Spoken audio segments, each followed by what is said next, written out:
Hi everyone, this is Lauren coming at you from the Break Zone with another deck tech video. This one going over the Lightning Wind deck that was piloted by Joshua Medeiros at the North America Championship. In case you don't know him, Joshua Medeiros is one of our local players. He participates in some of the Break Zone circuit events. And earlier this year, he actually straight up won the SoCal Crystal Cup, which was very competitive, had a lot of players there, and he was able to I think it was top 16 of day one, moving on to top 32 of day three, and then going out and winning it all, getting that 3 round bye for the North American Championship day one. Then he fought his way, I think it was 8 rounds, fought his way to a top 31 cut, moving on to day two, where he was able to get to top 16. So this deck has the Gold Wings package, the Ilua Alcid package, and it's just a whole lot of fun.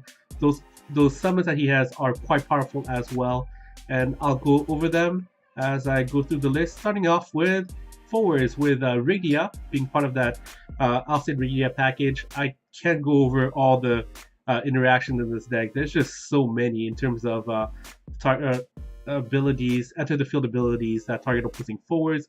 Rigia can work well with just there's just too many. Like there's Alcid, Rigdia, there's Rigdia and Onion Knight, Rigdia Barbacia, with Diablos, with Cyclops if the forwards are 6,000 power or less, Black Mage, Cannoneer.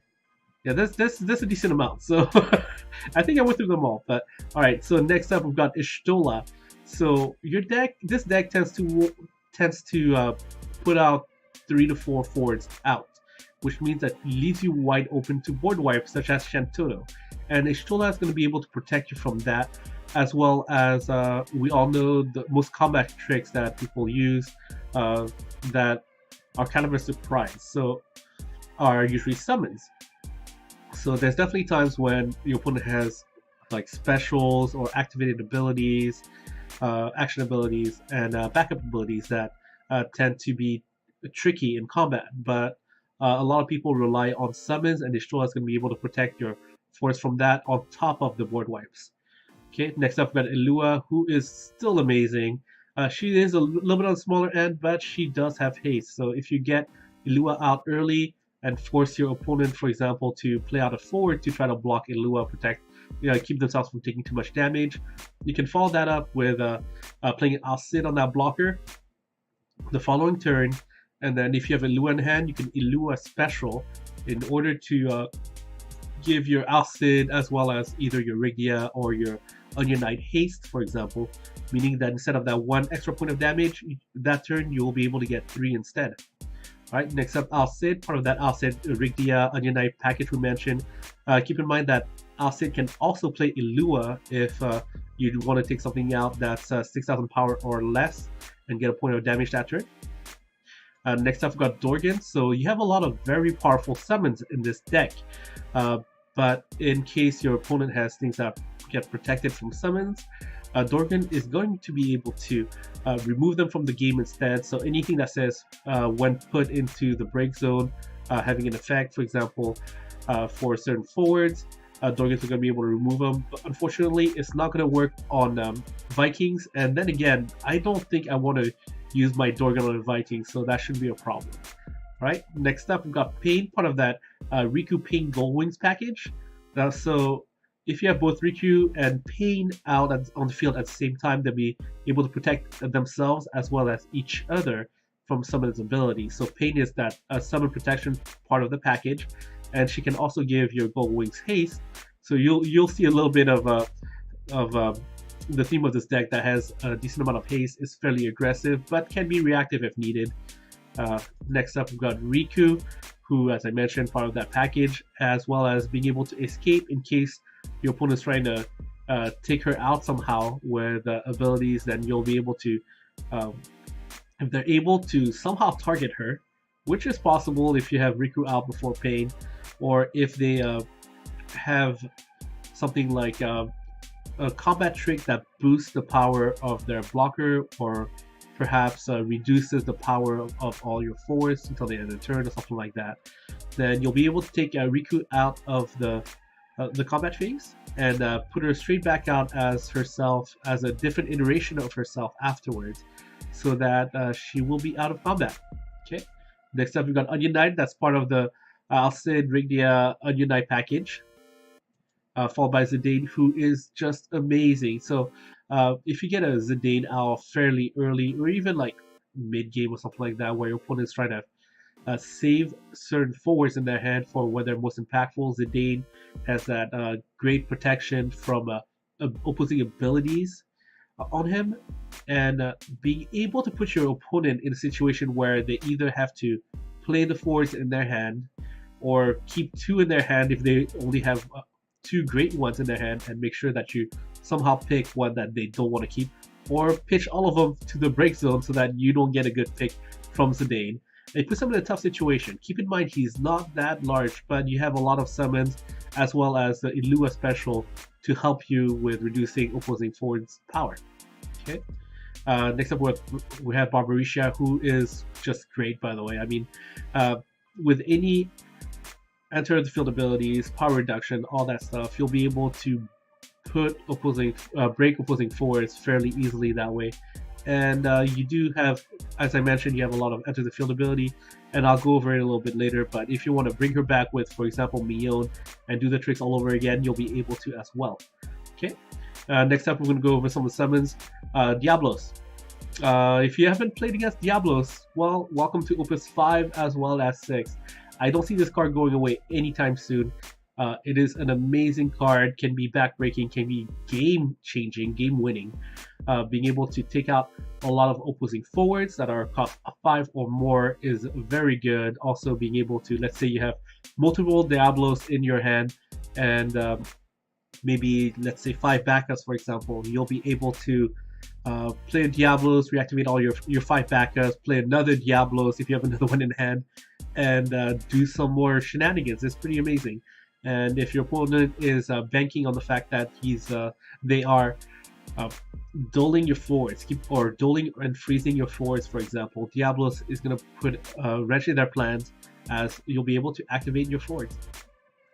Next up, we got Exodus, who's able to take out, let's say you get to mid game and they somehow overwhelmed you, you'll be able to take out a lot of 4 CP forwards, as a lot of decks rely on 4 CP in order to work well. That's usually the backbone of most decks.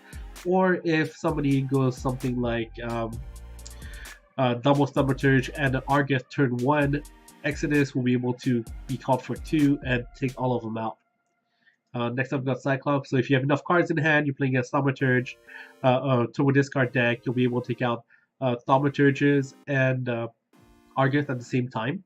So if you have more than 2 cards in hand, so 3 and up, when you play Cyclops, when Cyclops resolves, you'll be able to take out Thaumaturges as well as Argeth. Or keep in mind that Cyclops also works against Layla and Vikings. All of those forwards are 3. Layla is 3,000 power and Vikings is 2,000 power, so Cyclops will be able to take all of them out. And last but not least, we've got good old reliable Odin from Opus 1. Anybody that hasn't seen it in a while, well, it's still a good card. It's summoned, so all of those pesky forwards, such as opposing Zidanes, that cannot be targeted by opposing abilities, Odin will be able to take care of them, as well as some of the other problematic forwards. As I mentioned, most forwards that form the backbone to a deck tend to be cost 4 or less, and if they're more than 4, then you'll be able to Diablos. So you're covering all your bases by playing both Diablos and Odin, a full play set of each. Okay, next up we'll go over some of the backups. Starting off with Black Mage, works really well with a combination of your forwards from Rigdia, Ilua, Alcid, Onion Knight, and Barbarisha. All of those can work with Black Mage depending on your situation. White Mage. So I've gone over this card before. It's still a great card because, Devout with Rinoa is still around, as well as Layla and Vikings, if your opponent is relying a lot on getting that Viking. So whenever I go over a Layla Vikings deck, I usually mention that they run, for example, Bran, because they want to get that Viking in the break zone quite early to get value out of Layla.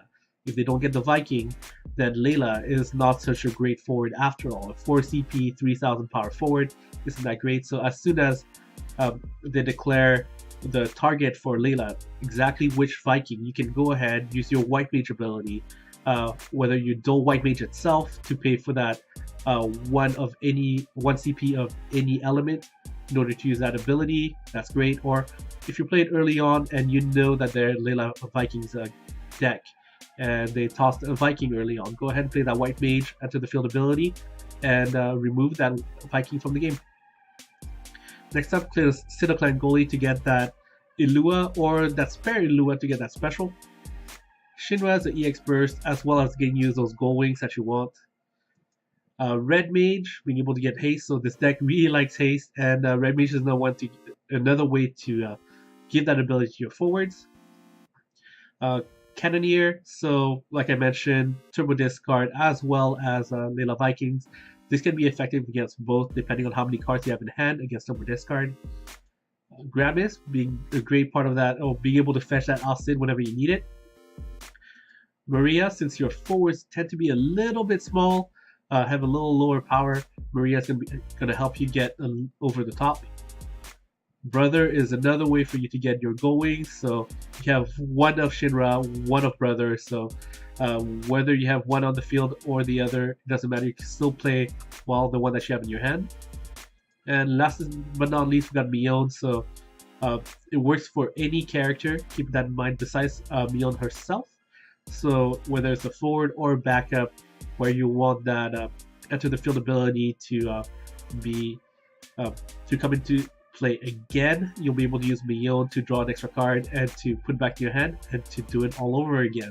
So hopefully you like this deck. Congratulations to Joshua for making it that far. Great guy.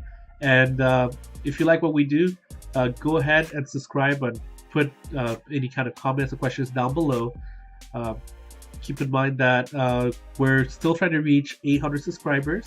So go ahead and hit that subscribe. And if you're already a subscriber, we're going to have a giveaway when we reach 800 subscribers. So we have a couple of things still left around to give out, such as a Modern Masters Horizon Canopy, Dominaria, Mox Amber, Cactuar Sleeves, 60 of them, the ever so lovely Lightning plushie. She's not part of this deck, but she's still lovely. Last but not least, if you didn't go to Toronto, guess what? We still got that for you. The Shiva deck box that was autographed by the producer of the game, one of the producers of the game, Taru Kageyama. So thank you to our sponsor, MagicTechGames.com. They should be getting some Opus 7 cards in when the new set comes out. And hopefully you check them out. They have Final Fantasy Trading Card Game singles available, as well as some Magic singles available. I think it was from Modern Masters as well as Dominaria. So go ahead and check them out, and we'll catch you guys next time.